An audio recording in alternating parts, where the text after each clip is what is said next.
para que a imaginação tenha lugar, né? Preciso que o analista evite a relação com o casal memória e desejo. Uhum. A memória é feminina, né? O desejo é masculino. A memória procura um desejo que a penetra e o desejo procura uma memória para penetrar. Os dois juntos, no leito sensorial, produzem um terceiro, que é a necessidade de compreensão, que passa a decidir sobre tudo que ocorre. Então, esse bebê edípico, né, formado pelo casal memória e desejo, produz interpretações que distorcem as observações feitas. Então, é preciso que funcione um outro casal, que é o casal continente conteúdo, livre dos desejos edípicos e pontos cegos do analista. Então, de uma forma mais poética, a gente consegue isso usando a capacidade negativa, que é a capacidade de tolerar as incertezas, os mistérios, as meias-verdades, sem a interferência do bebê que fica ansioso para ter compreensão e chegar a uma razão qualquer. Sim. Então, eu considero um traço de forte genialidade do livro ter descoberto que memória e desejo atraem os desejos edípicos do analista e obscurecem a percepção. São como grilhões que impedem de ver a luz. Nesta série que estou fazendo e entrevistando grandes psicanalistas, hoje eu tenho a honra de apresentar para vocês a minha entrevista com Arnaldo Schuster, esse grande psicanalista que mora no Rio de Janeiro, mas atende bastante, todo o Brasil, mas São Paulo principalmente e Porto Alegre. Esse é um bate-papo informal, foi um prazer enorme convidá-lo e vamos receber esse grande autor, porque ele também tem mais de 13 livros editados, Arnaldo Schuster. Ok? Seja bem-vindo.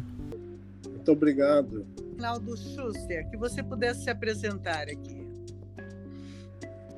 Sou médico formado em 1972 pela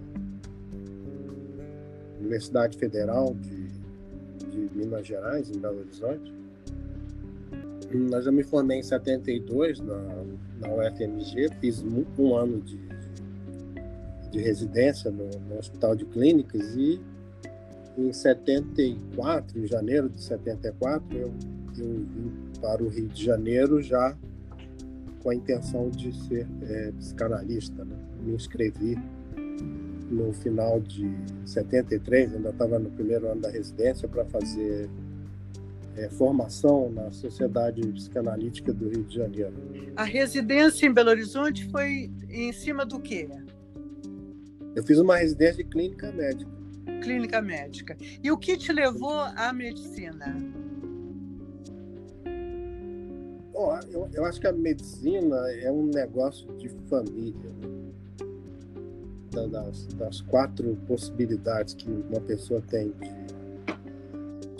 a profissão médica, eu acho que a minha foi como um negócio de família. Quer dizer, meu pai era médico. Qual era a especialidade dele? Era qual? Meu pai era professor de clínica médica e cardiologista, exatamente na faculdade que eu estudei. Era pesquisador também, pesquisava doenças de Chagas. Né? Certo. E todos o irmão mais novo do meu pai também era médico. O tio seu? O tio, sim. E a minha casa era frequentada basicamente por médicos, né? Todos os amigos do meu pai, né? Da sua geração, que é a geração após seu pai, quantos se tornaram médicos? Da minha geração, eu acho que tinha 3 primos em São Paulo que são médicos. Certo. E também psiquiatria, né? Comecei a pós-graduação em psiquiatria na Universidade do Estado do Rio de Janeiro. Eu fui fazer no serviço do professor Portela Nunes. O Eustáquio Portela Nunes, que era psicanalista. Sim. eu acho que todo mundo que trabalhava nesse serviço ou estava fazendo formação ou tinha feito formação, né? Uhum. Basicamente um serviço de psicanalista, né?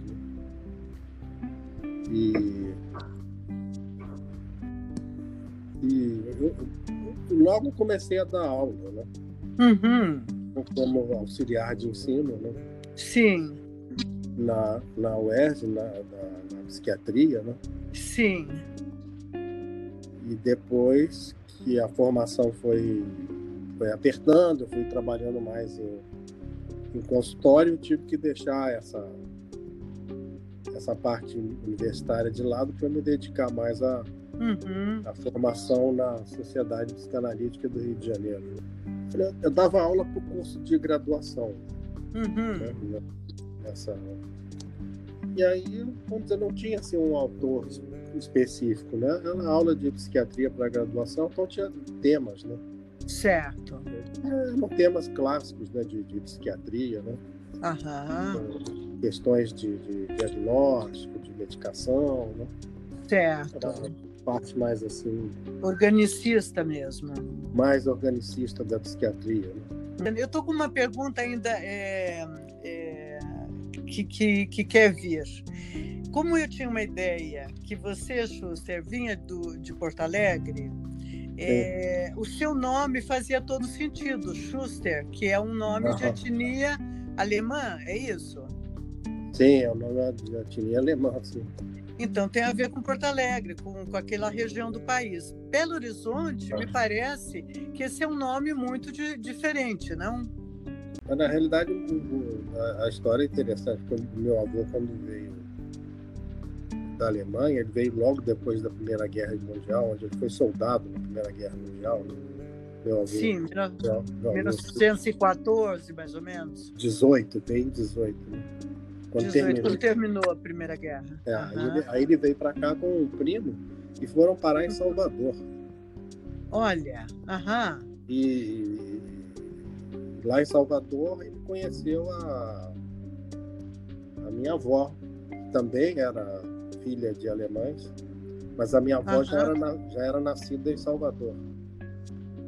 Os pais dela vieram para o Brasil ainda no século XIX. O pai era professor de piano, né? Foi dar aula em Salvador, tiveram uma filha, meu avô conheceu a minha avó e o meu pai nasceu em 1920. Na verdade, na ilha de Itaparica. Né? Depois a família se mudou para Recife, eu acho que tinha condições de trabalho melhor, né?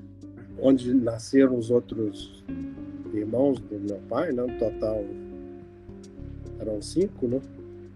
Sim, as famílias eram extensas nessa época, sim. E com agregados também, né? Acho que morava muita gente junto, né? Sim. A irmã do meu avô, morava todo mundo, era uma família grande, né? Mas aí durante a Segunda Guerra Mundial, né? A família se mudou para São Paulo. Né? Mudou para São Paulo, foram todos para São Paulo. E o meu pai veio a servir na Segunda Guerra Mundial, exatamente pelo lado do Brasil. Ele foi para Sinha? Foi para Sinha, mas ele como médico, né? Tá, mas era militar, médico? Ele é médico militar. E foi em Monte Castelo, acho que foi? Monte Cassino, Monte Castelo, todos esses lugares. Regiões da Itália, sim. Mas quando ele retornou, né, eu acho que ele foi enviado para Minas Gerais, né? Em um lugar onde era, se era São João del Rei, alguma coisa assim, né? Sim. E aí ele não quis mais continuar na medicina, no exército, né? E aí largou e começou a exercer medicina e Uhum. Uma medicina mais de pesquisa, né? E o pai dele era vivo? Seu avô era vivo? Porque eu imagino que seu pai nasceu em 1920, 2 anos depois da Primeira Guerra ter terminado. E na Sim. Segunda Guerra Mundial, que vai ser 39 a 45, a família toda vem para São Paulo. Então, eu imagino que ele, ao servir, deve ter angustiado muito o seu avô, imagino. Ó, pelo contrário, né? Acho que meu avô, quando apoiou bastante isso, né? Porque não foi só o meu pai, foi meu pai, o irmão dele e o primo, né? Foram 3 da mesma família, né? O meu tio estava na FAB, né? E o primo deles também estava no exército. Ele era químico, né? Então mexia com explosivos, né? Sim, meu Deus. Então, e havia uma campanha no Brasil muito grande. Eu, antes de fazer psicologia, eu fiz história, tá? Eu tenho uma grande influência sobre a questão da história. Havia uma campanha enorme, nacionalista, né, para convocar pessoas para a guerra, né? E eram voluntários, né? Eles iam voluntariamente, não é? Todos eles foram voluntariamente, sim. Foram voluntários. Era um espírito patriótico, né? Foram voluntários. Né? Sim. Meu pai contava muito pouco, né, a respeito da guerra. Da experiência de guerra, né? Acho que ele não gostava. Mas as 2 coisas que eu ouvi dizer quando ele era a cara dos prisioneiros alemães, né? Olhando para ele e para o nome, né? No uniforme, né? E nome alemão, imagina? Não deveriam entender nada, né? Ficavam assim, achando que estavam tendo uma alucinação. Sim, sem dúvida. E que ainda falava alemão com eles. Então, imagina. Esses Brasis, é muito fantástico isso. Meu pai é alto, né? Branco, de olho azul, assim. Sim. Então não tinha como confundir, né? Sim, sem dúvida. Sim, mas eu te interrompi, desculpa, porque eu fiquei com essa indagação do nome, né? Do nome alemão, como em Minas Gerais, como que é possível tudo isso, né? Mas retomando você dando aula e o seu caminho, né? Mas eu fui fazendo a formação e o meu analista já tinha uma influência de Bion, né? Durante a formação também eu fiz a formação em psicoterapia de grupo, né? E aí comecei a estudar o Bion através das experiências de grupos, né? E durante muitos anos eu fui terapeuta de grupo, não tinha terapia de consultório, né? Todo dia eu tinha um grupo, pelo menos, né? De 8, 9 pessoas fazendo psicoterapia de grupo. Fiz parte da sociedade de psicoterapia de grupo, fui editor de um jornal durante uma época que a sociedade tinha, que se chamava Gradiva, né? Olha, que nome fantástico. Esse jornal, né, que era vendido até em banca, né? É conhecida, né? O nome, né? Pelo menos para mim me soa familiar. Mas aí depois a terapia de grupo foi decaindo, né? As pessoas não precisavam tanto procurar terapia de grupo, né? O que você entende? O que aconteceu? Eu também sou muito antiga na psicologia e tinha uma fase, tinha essas coisas de ondas, né? De correntes, sim. Né? E de repente desapareceram. É muito pelo contrário. Se você tentasse montar um grupo, não tinha quórum. O que você acha? O que você entende? O que aconteceu? Eu acho que prometeu mais do que cumpria, né? A psicoterapia de grupo. Ela prometia mais do que cumpria e depois de um certo momento, quer dizer, havia mecanismos no grupo, né? Que o grupo era um grupo, né? Então, às vezes preferia se encontrar como grupo, né? Social, né? Do que como grupo terapêutico, né? Uhum. Isso causava divisões no grupo importantes, né? Onde o excluído era o analista, né? É verdade. Depois de um certo momento, acho que quando as pessoas melhoravam, né, elas ambicionavam era fazer análise individual, né? Uhum. E procuravam para fazer análise individual. Uhum. Então, os grupos foram minguando, né? Até desaparecerem por completo, né?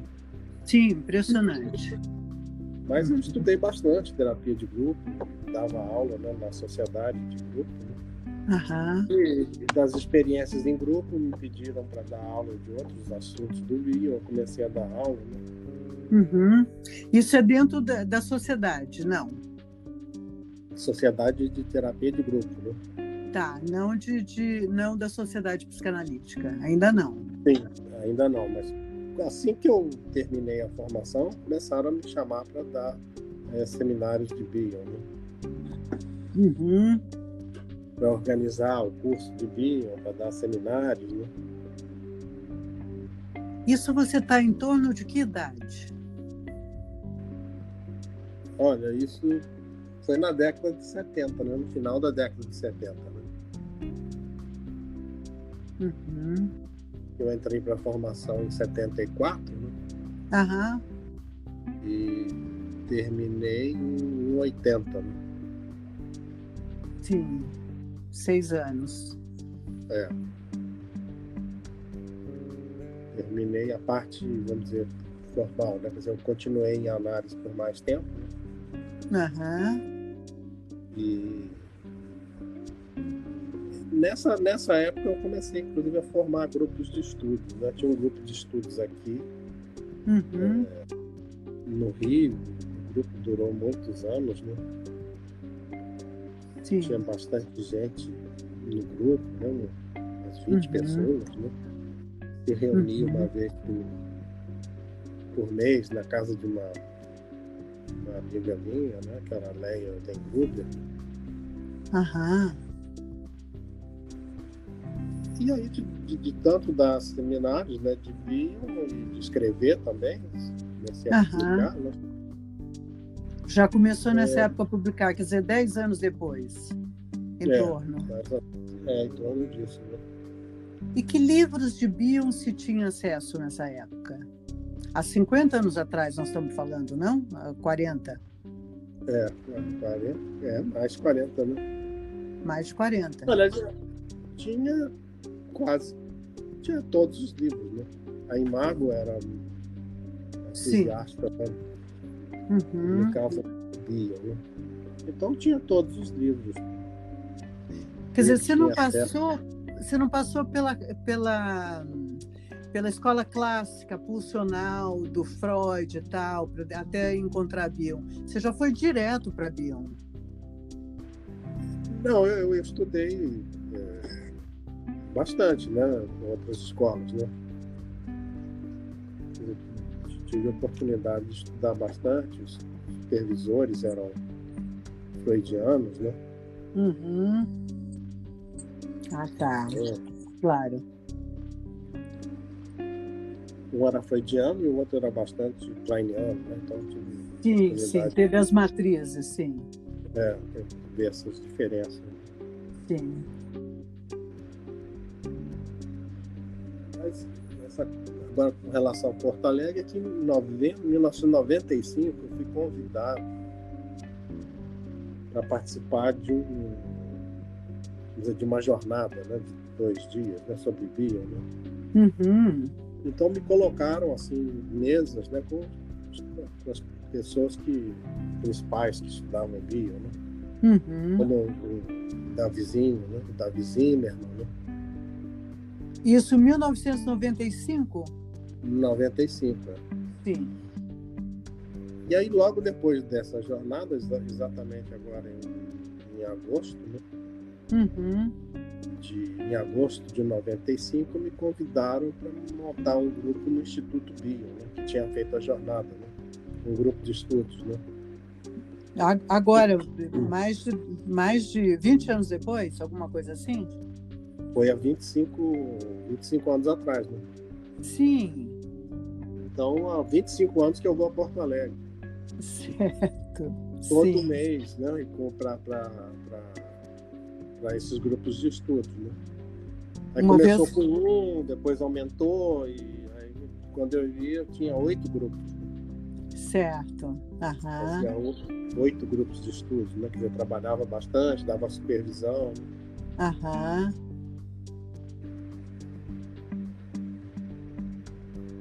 Quer dizer, Porto Alegre é sua segunda casa. Pô, acabou sendo, né? De tanto ir para lá. Sim, sem dúvida. E praticamente dei seminário para muita gente, né? Lá, né? Todo mundo me conhece bastante. Uhum. Em 97, eu apresentei um trabalho no primeiro encontro internacional sobre a obra de Bio, né? Tá, que foi aonde? Que foi em Turim. Quem organizou foi a filha dele, a Partena. Puxa vida, nossa, que fantástico. Aham. Foi em 97, foi uma conferência que era o centenário, né, do nascimento do Bio, né? Tá. O Bio, você sabe, teve 4 vezes aqui no Brasil, né? Eu soube que ele veio algumas vezes, né? Alguns episódios, se você quiser. 73, em que eu assisti o Bio pessoalmente. Uhum. 74 eu assisti de novo. Em 75 ele esteve em Brasília. Ficou mais ou menos um mês em Brasília. Eu também fui lá assistir uma das supervisões que ele deu, né? Uhum. E de novo voltou em 78. Em 78 eu fiz uma supervisão particular com ele, né? Certo. Quando ele voltou e assisti todas as conferências, onde eu pude, eu assisti o Bio, né? Então, em cada episódio dessas 4 vindas dele, o que você viveu de, não sei se de extraordinário, mas para quem não teve essa oportunidade, que esteja nos ouvindo, o que da primeira vez que ele veio, que impressão ele não, o que você sentiu, que impressão você teve dele? Ou que questões que você enaltece daquele momento? Olha, o que foi muito bom na primeira vinda dele é que eu pude entrar em contato com a minha ignorância a respeito de muita coisa, né? Uhum. O que me fez correr atrás de estudar, né? E aí eu fui estudar filosofia com Carneiro Leão, né? Aham. Aí fiz o curso de filosofia com Carneiro Leão e comecei a estudar tudo que a palavra de Bio era um desafio, né? Quer dizer, o que te impactou foi a erudição dele, o quanto de conhecimento ele tinha, era isso? Sim. Uhum. Sim. E não sei se eu estou te atropelando. A segunda vinda dele, que questões que ampliaram para ti com esse contato? Foi a mesma coisa, né? Todas as vezes que ele vinha, acho que ele trazia cada vez mais, vamos dizer, uma forma diferente de pensar que as pessoas não conseguiam acompanhar. Eu procurava fazer todo um esforço para tentar acompanhar, né? Foi um desafio, né, que eu fui seguindo, né? Uhum. Certo. E normalmente eram quantos dias?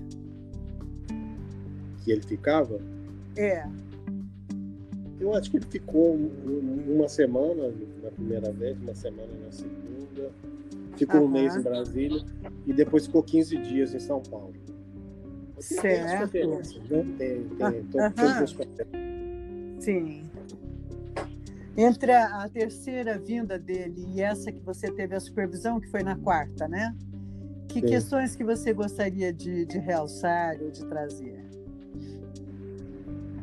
Eu acho que a sensibilidade do Bion, né, a importância, né, que ele dava para um pensamento, uma ética de pensamento. Né? Ele passava e vivia isso, né? Ele sentia isso, pensador, né, em ação, né? Sim. Como um filósofo, você diria? Não, como um pensador, né? Aham. Porque ele percorria muitos conhecimentos. Né? Tá. Você diria que quando você diz um pensador ético, você diz a lealdade dele com o pensamento? Sim, exatamente. Né? Aham. Sim, acho que é uma observação muito rica, não?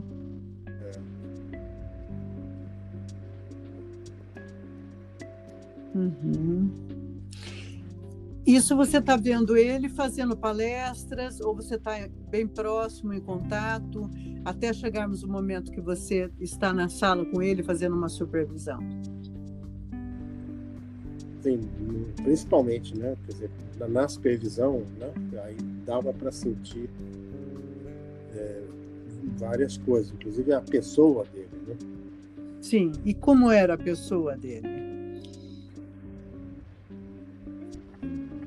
É difícil descrever, né? Porque tem uma profundidade aí de uma pessoa que era, de certa forma, um gênio, né? Sem dúvida. Uma pessoa muito séria, né? Mas com um toque assim de certa ironia, né? Com relação ao conhecimento, né? Aham. Um humor irônico. Exato, uma certa ironia com relação ao que é conhecido, né? Aham. Um certo entusiasmo assim pelo desconhecido, né? Daquilo que você sabe, né? A coisa do cientista, né? Próprio do cientista. Sim. Sim. Essa experiência que eu tive com ele depois me motivou, quando eu terminei a primeira análise, procurar uma outra, né? Aí a pessoa mais próxima que havia do Bion era o Frank Phillips, né? De São Paulo. Aham. Famosíssimo. Então eu procurei o Frank Phillips. Aham. Ia para São Paulo aos sábados, às vezes sexta-feira à tarde, fazia as sessões que podia, né? Tá, tipo emendando. Então, uma experiência muito interessante, né? Porque não seguiu nenhum formalismo rigoroso, né, comigo, né? Uhum. Foi realmente uma experiência muito rica e dava para ver, né? Uma pessoa que tinha sido analisada pela Melanie Klein, né? Primeiro, né? Depois pelo Bion, depois se tornou amigo particular do Bion, né? Sim. Então, tive também esse, pode chamar, privilégio de ter contato com o Phillips. Embora muita gente não gostasse dele, né? Aham. Ele era uma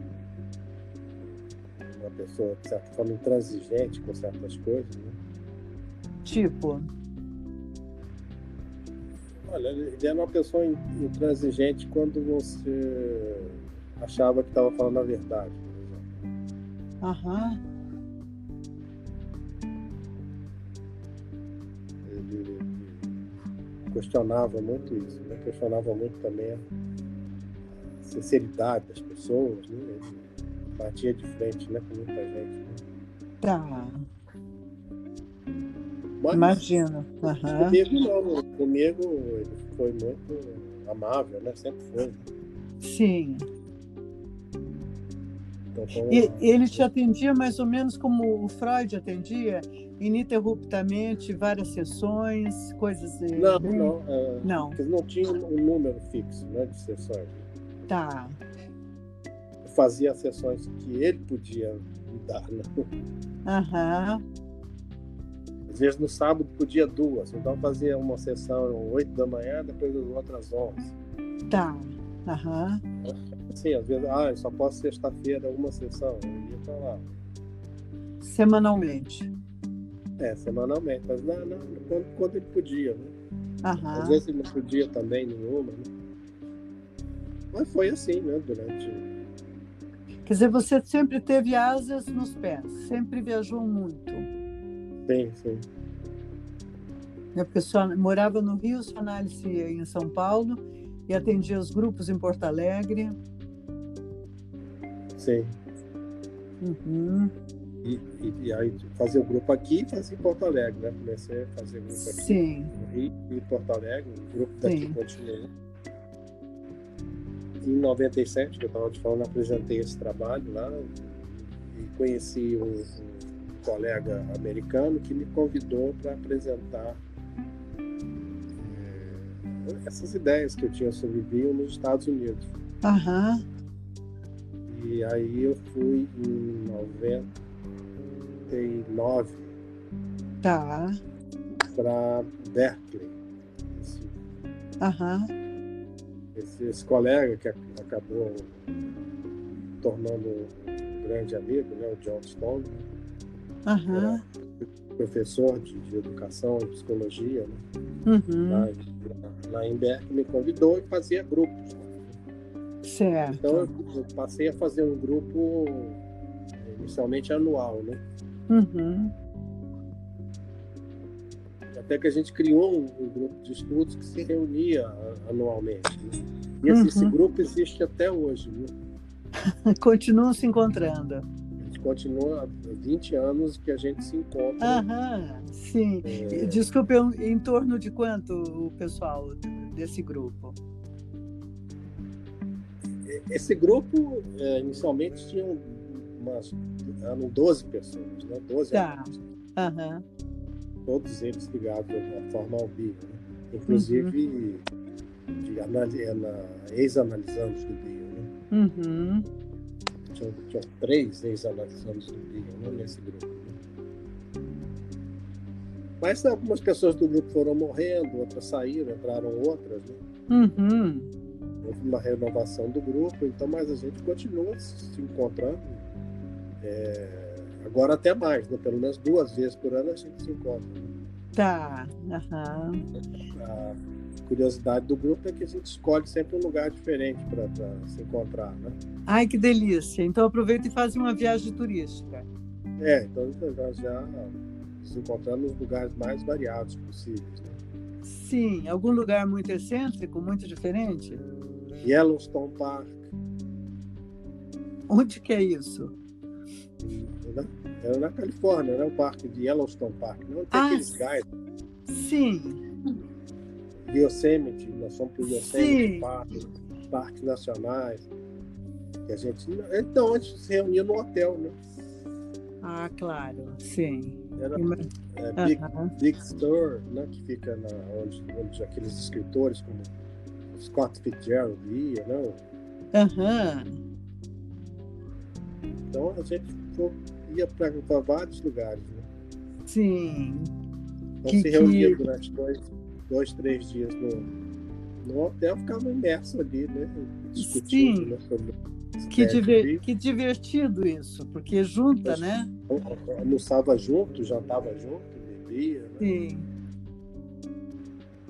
Era uma coisa assim, até hoje essa, né? Aham. Que delícia que deve ser nesses encontros, porque é mais de 25 anos, quer dizer, são muito amigos e 2 encontros ao ano em lugares extraordinários, deve ser muito interessante mesmo. Esse ano, infelizmente, teve que fazer os encontros. Fizemos o primeiro encontro pelo Zoom, né? Claro, Porque não tinha mais como viajar, né? Nos últimos anos, o encontro passou a ser mais fixo em Los Angeles. Tá. Porque alguns membros do grupo ficaram bem mais velhos. Né? Sim, com mais dificuldade, sim. De viajar, então, sim. Em consideração essas pessoas mais velhas, a gente passou a fazer o grupo em Los Angeles. E imagino que deva suscitar esse grupo produções extraordinárias em você, não? Deve te estimular a produções, né? Imagino. Sim, eu sempre levo minhas ideias para o grupo, Aham. debate, né? Escuta, e tem os depoimentos, né? Que as pessoas que fizeram análise com o bio vão dando, né? Sim. E ao longo dos anos eu peguei muitos depoimentos, né? De ex-analisandos do bio, de sessões, né? Aham. Expressões, curiosidades, né? Imagino, vivência. Sim. Então eu fui coletando muita informação e estudando cada vez mais, né? Até perceber realmente o que foi importante, que foi a mudança de paradigma, né? Que ele introduziu, né? Intuitivamente introduziu, né? Sim. Através do pensamento complexo, né? Sim. Então, dentro da obra do bio, né, desse estudo que você tem há mais de 40 anos, né, há mais de 45 anos, né, para você, qual é o genial, né? Você já está falando disso, desse pensamento complexo, dessa mudança de paradigma? Amplie um pouquinho mais essa visão, Schuster, por favor. Eu acho que o Bion percebeu muito cedo, né? E ele podia trabalhar com o que se chama sistemas abertos, né? Esses sistemas, eles são configurados pelo universo dos objetos complexos, né?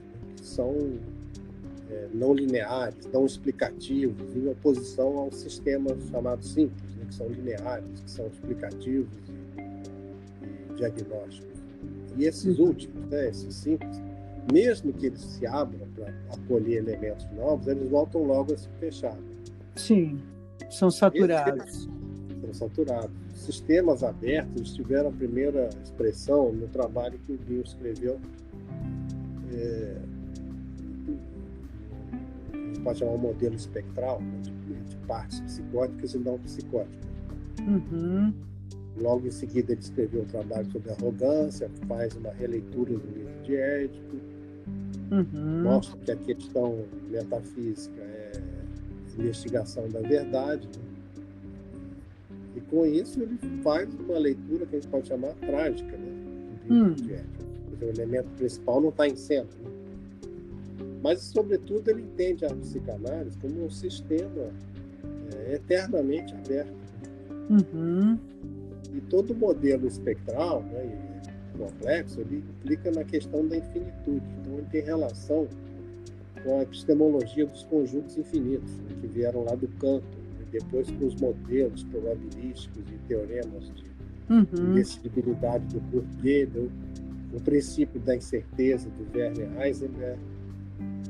E na ciência a gente tem diversos desdobramentos dessas ideias, como os fractais, a teoria do caos, né?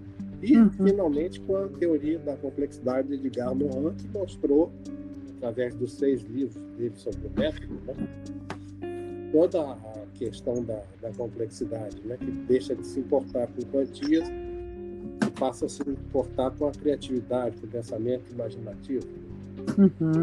Então, os sistemas abertos, eles alteram uma sucessão de elementos da forma de pensar, né? Por exemplo, eles alteraram a ontologia na psicanálise. A ontologia, para mim, não é a pré-concepção, que é a base da teoria do pensar, né? O inconsciente se origina nas pré-concepções. Alterou a epistemologia, porque ele trabalha com sistemas abertos, com experiência emocional, ele criou o objeto psicanalítico, falou de um sistema, vamos dizer, holográfico, né, que é a grade, né? Você correndo vários anos, né? A metodologia, ele alterou a metodologia da psicanálise quando ele fala que a gente precisa trabalhar sem memória, sem desejo, sem necessidade de compreensão, que vem a ser a mesma coisa que a capacidade negativa, o ato de fé. Isso ele fala em que ano? Em qual obra? Que ele começa a mudar eu não sei se é mudar ou ele introduz, eu acho que ele vai introduzindo devagar, né? Conceitos muito abertos, né? A obra dele é um suceder de questões, né? Faz uma questão, tenta responder e cria outra. Isso. E vai assim. Né? Quando que ele introduz essa ideia, digamos assim, nesse nível do complexo, vamos dizer assim, da psicanálise com esse olhar do inconsciente? Eu acho que em 56 já introduz. Tá. Um modelo espectral, né? Isso. Que para você, não sei, imagina, né? Pelo seu conhecimento, o modelo espectral, ele vai ao encontro da grade ou ele é diametricamente opositor? Não, ele vai de encontro. A grade é uma consequência desse modelo espectral, porque é um modelo de funções, né? E a grade mostra um campo de funções, né? Sim.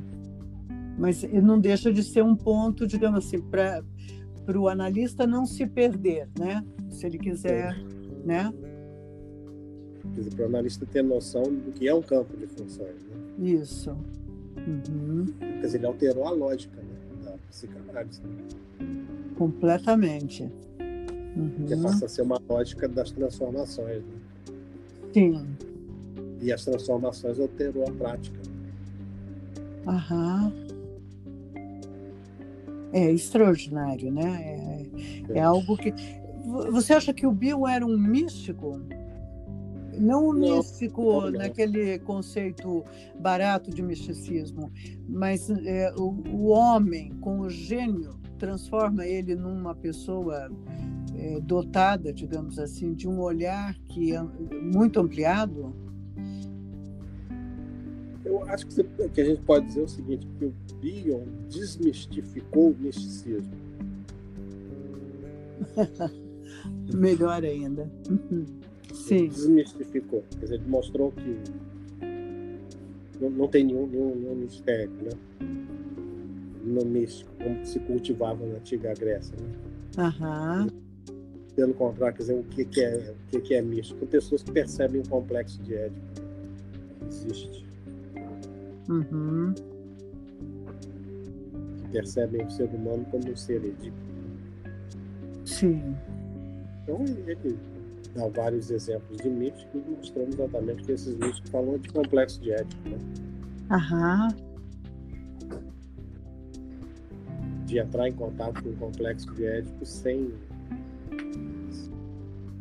preconceitos, né? Sem ideias prévias, né? Sim. Quer dizer, se expor essa experiência, né, humana. Estar aberto, né? Para ver, né? Sem the square, né? Sem estar fechado no pensamento vigente, né? Ampliar, sem dúvida. Então, eu acho que a pergunta que eu faço para todas as pessoas no podcast que eu entrevisto, que é qual autor que revolucionou a sua clínica e a sua vida pessoal, nem cabe aqui, porque já estamos o tempo todo falando que Bion fez uma grande transformação na sua vida, Schuster. Sim, exatamente. Se você quiser ampliar um pouquinho, mas eu acho que já está respondido, né? Mas gostaria que você ampliasse um pouquinho mais. Ao conhecer Bion, o que se transforma dentro de você a partir da teoria dele?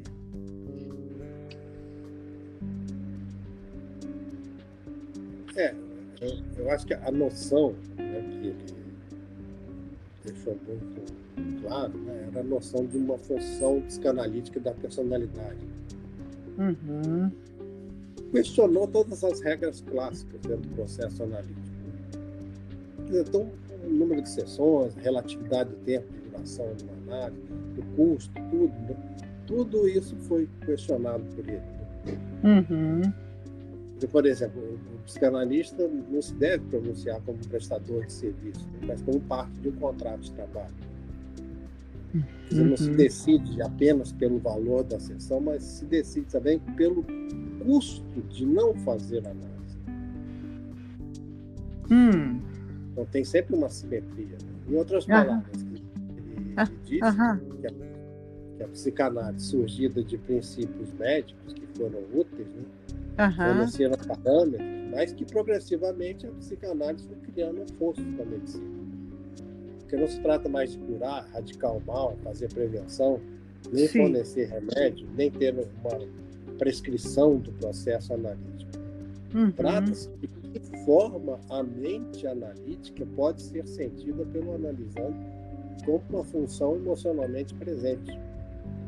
Então, esse tipo de presença, que é criada pela capacidade intuitiva, né, treinada do analista, altera o termo clássico da interpretação, que todos nós sabemos que a psicanálise tem um valor imenso. Né?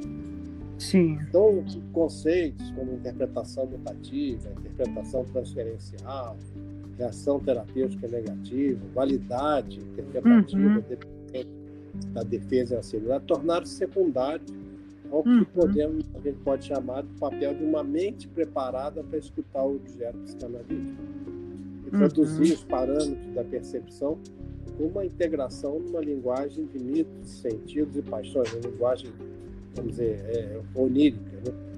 Né? Então, a função psicanalítica da personalidade, ela existe em todas as pessoas. Né? Então, a questão da análise é trazer à tona, né? Essa função. Né? Então, essa mente, a mente do analista, ela se prepara melhor se ele puder conceber que nessa questão que é da busca da verdade existe complexidade. E por isso não sabemos onde parar com a investigação. Porque se a verdade é o centro da atividade analítica, ou seja, se no centro a gente tem algo inacessível, inatingível, seja no processo em si, como na ontologia, né, dos elementos, né, do analisando, tudo o que se pode fazer é criar. Tentar imaginar o que seria a verdade, por um momento, caso a gente pudesse chegar nela. E como o que mais se cria são pensamentos, sentimentos, ideias, por exemplo, no caso do Bill, uma teoria do pensar foi o caminho natural de quem pensou a psicanálise dessa forma. Então, o uso da imaginação ganhou um papel decisivo.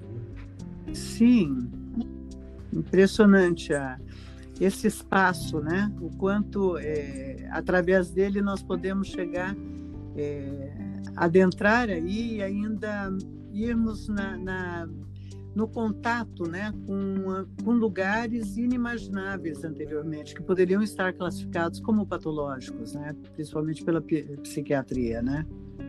Com certeza.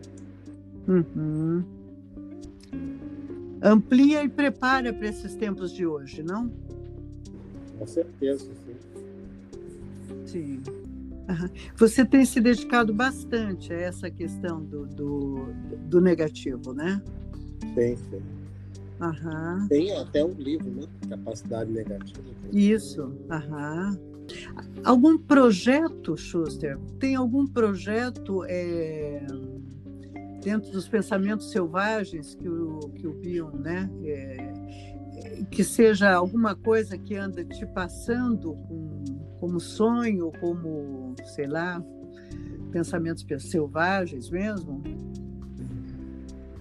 A minha ideia é escrever um livro chamado Bion Passo a Passo.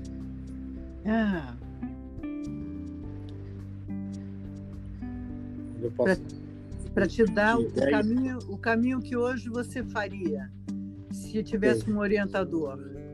Exato. A minha vontade é escrever um livro que tenha, vamos dizer, vá passo a passo, né? Estudando o Bion pelas questões que ele foi formulando, como ele tentou responder e as outras questões que surgiam. Né? Você não quer montar um grupo para trabalhar juntos? De alunos? Para trabalhar esse livro? Para trabalhar com esses passos a passos. Geralmente nos grupos de estudo eu tento fazer isso, né?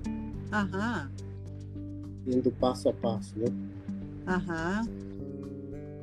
Mas você não gostaria de já lançar? Ainda está muito... prematura? Está prematura ainda. Está prematura, tá bom. Mas quando houver isso, eu sou sua aluna, tá? Tá bom. Eu sou o número 1. Combinado. Eu sou apaixonada também por Bion e acho muito complexo a compreensão. Eu não me vergonho de dizer que eu levei 18 anos para começar a entender do que ele começava a falar ou ter a minha percepção. Levei muito tempo, né? Então, creio que alguns autores a gente tem que ter envergadura intelectual, outras tem que ter envergadura psíquica. Eu sinto que o Bion eu precisei ter envergadura psíquica para alcançar. Apenas para encerrar, eu gostaria que você deixasse... Nós estamos vivendo um momento histórico extraordinário, né? Nós estamos vivendo a coisa inusitada que, se alguém tivesse nos avisado do que viria, né?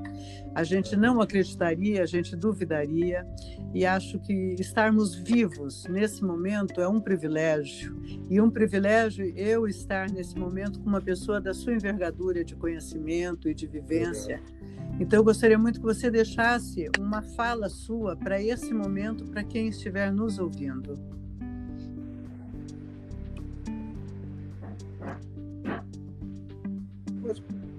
Quer dizer, é muito difícil resumir, né? Uhum. Mas eu acho que para o psicanalista, a pandemia, desde sempre, ela não é só vírus, né? Ela aparece em vários níveis e vai durar muitos anos, através de diversos problemas psicológicos, sociais, econômicos que ela causa. Que certas ideias, por exemplo, elas podem ser virulentas no mau e no bom sentido. Uhum. Que efeitos psicológicos a gente não pode conter com medidas sociais práticas, né? Nem se resolvem com mais isolamento e nem com reabertura. Uhum. Então, que é preciso ir mais além, pensar de uma forma que encare a complexidade do ser humano. Então, como psicanalista, eu insisto que é preciso levar em conta a realidade do inconsciente, agindo por trás de todas as situações. Certo. No extremo do problema, ele está lutando contra a morte, mas na maioria das vezes você tem socialmente insuflando o medo de morrer. Sim. Então, um medo que pode ser tão doloroso que pode surgir uma vontade de morrer para se livrar do sofrimento. Sem dúvida. É um paradoxo cruel, né, que essas discussões sem fim estão provocando, né? Mas eu acho que a gente tem que entrar aí como psicanalista, né? Não para tomar partido, mas para ir a fundo, mostrar. Ali tem um inconsciente, né? Que tudo isso, talvez por trás, tem um inconsciente que deixou que isso acontecesse. Né? Sim, sem dúvida. Sem dúvida. Muito bem, foi um prazer enorme te receber aqui. Prazer foi meu. Né? Eu espero que as pessoas que nos ouçam sejam bastante estimuladas com esse bate-papo, essa nossa conversa, tá? E um grande prazer. Amanhã estou na sua aula. Tá bom, amanhã nos encontramos. Ok, um abraço grande. Outro, obrigado. Tchau, tchau. Tchau.